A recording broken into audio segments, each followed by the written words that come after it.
Hey everyone, welcome to the Monthly Review, the monthly show on language learning, where you discover new learning strategies, motivational tips, study tools, and resources. By the way, all the lessons and bonuses you're about to see can be downloaded for free on our website. So click the link in the description right now to sign up for your free lifetime account. Okay, today's topic is how to create long-lasting habits for language learning. Our lives are governed by routines and habits, and a lot of the time we're doing things out of habit without having to think or motivate ourselves. So what if you could do the same for language learning? You can easily slide in, start learning without needing to push yourself. If you could, you'd succeed with the language. And that's why today you'll discover 1. How habits work, 2. Tricks for creating strong habits for language learning, and 3. How to create your own habits. But first, if you're looking for new free language resources and downloads, here are this month's new lessons and resources. Be sure to download these now before we take them down in a few days. First, the Making Plans Conversation Cheat Sheet. With this brand new cheat sheet, you'll be able to make plans in your target language and learn useful phrases like, when are we meeting? And would you like to join? And more. Second, the Talking About Family Writing Workbook. With this printable PDF, you'll learn all the must-know words and phrases for family. And you'll be able to practice writing the phrases out as well.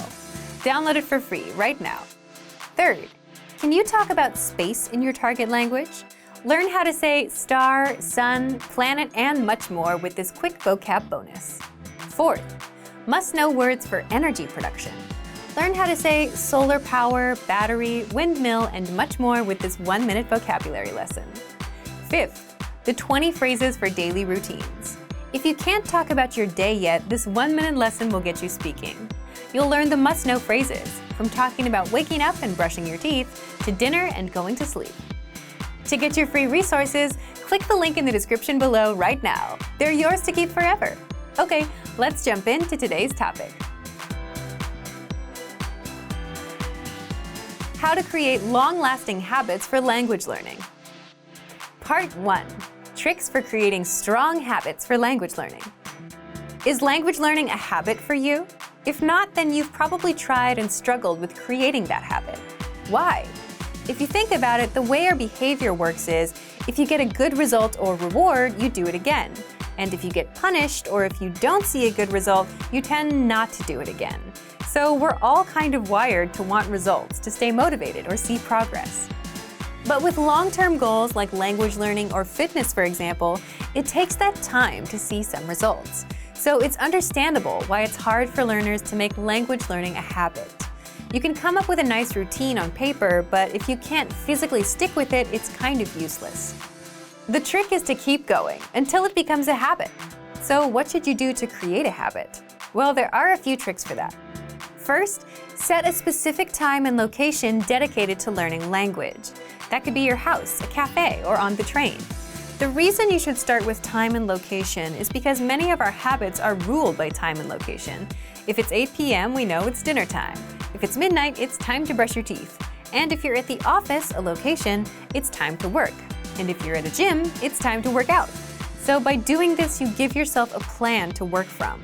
If it's 8 p.m., you automatically know to learn language in the set place. The second tip is similar to the first. Create an environment that's good for language learning, where it's easy for you to learn.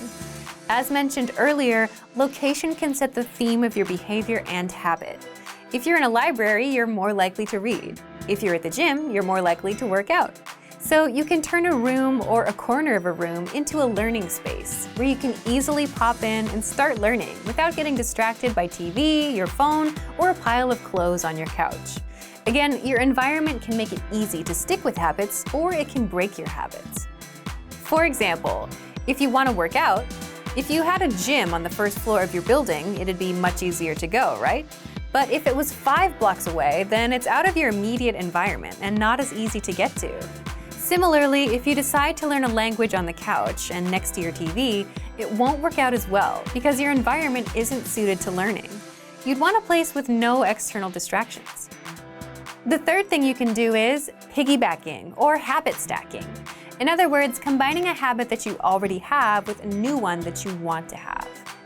So take a look at your existing habits and routines throughout the day. For example, let's say you commute to work or school for 30 minutes.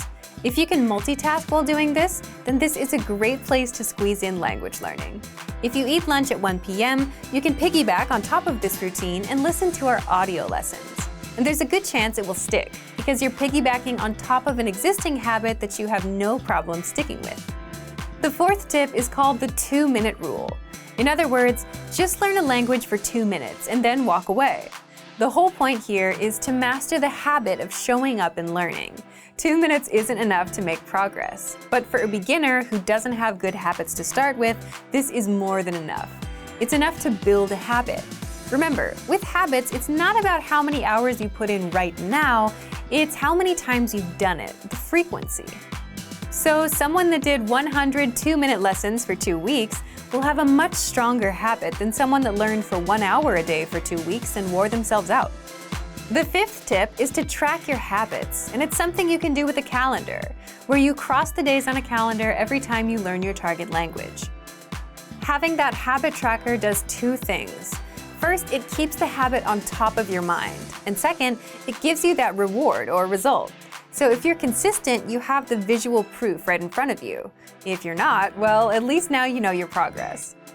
Now, how long does it take to form a habit? Some say 21 days, and then there are studies that say 2 months on average.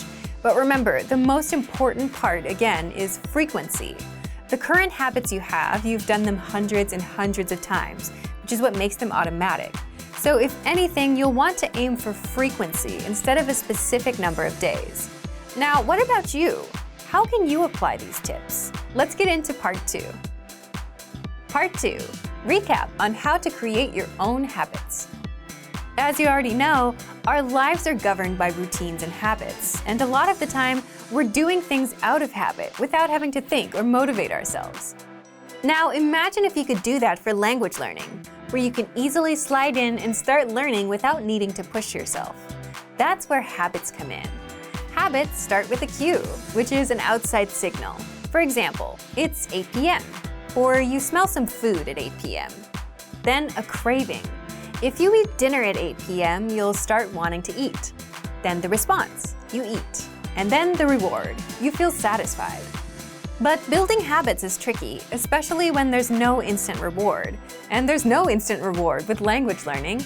We're wired more so for instant rewards. So what can you do? Here's a quick recap with examples for you to do. First, set a time and location.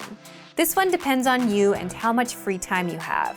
But keep it simple and don't aim high. For example, 8 p.m. to 8:10 p.m. at home, or 2 p.m. to 2:30 p.m. at the cafe every Saturday or Sunday. And the reason is that, again, time and location are powerful cues for our behavior. There's a certain time we sleep, eat, do work, and there are places where we work. And so if you want to build a habit, start here first. Second, create an environment that makes language learning easy. You can turn a room or a corner of a room into a learning space, where you don't have any distractions in the way and where it's easy to start learning. And if your home isn't the best place, then try a cafe. The whole point is to make learning easier to jump into. Third, piggyback on your existing routines and habits. In other words, combine language learning with the routine that you already do, like commuting to work, doing chores, or taking a walk. That way, your brain automatically starts associating your commute time as language time, and you can easily do a lesson without having to push and motivate yourself. So map out your daily schedule from morning to night and make it detailed. 8 a.m. wake up, 8:30 a.m. breakfast, commute at 9 a.m., arrive at work at 9:30 a.m., lunch at 1 p.m., and so on. Then look where you can multitask and stick language learning in. Fourth, use the 2-minute rule, meaning if you want to create a habit, do it only for 2 minutes and immediately walk away after. The whole point is to build the habit of showing up to language learning. And you don't need to put in hours there. It's all about how many times you've shown up, not the actual hours you've studied. And you can easily learn with our lessons or the word of the day emails. Fifth, track your habits and don't skip 2 days in a row. If you can track and measure something, that means you can also improve it. And the same applies to language learning. You can do this with a calendar, a productivity app, or a simple notebook. If you see that you were able to stick with learning for a week, you're more likely to keep at it without breaking the chain. Sixth, surround yourself with other language learners or get a language teacher. Like the environment, people also have a big impact on your habits. So if you're a Premium Plus user, be sure to take advantage of the teachers available in our program. Or you can sign up for live classes. Our next semester opens up in September for Japanese, Korean, Spanish, French, Chinese, Italian, German, and English. Now that you know how to create habits, leave a comment and tell us which trick you want to apply. You don't have to use them all, but pick at least one. So thank you for watching this episode of Monthly Review. Next time, we'll talk about tipping points, the secret signposts of language progress and success. If you enjoyed these tips, hit the like button, share the video with anyone who's trying to learn a language, and subscribe to our channel. We release new videos every week. And if you're ready to finally learn language the fast, fun, and easy way and start speaking from your very first lesson, get our complete learning program. Sign up for your free lifetime account right now. Click the link in the description. See you next time. Bye!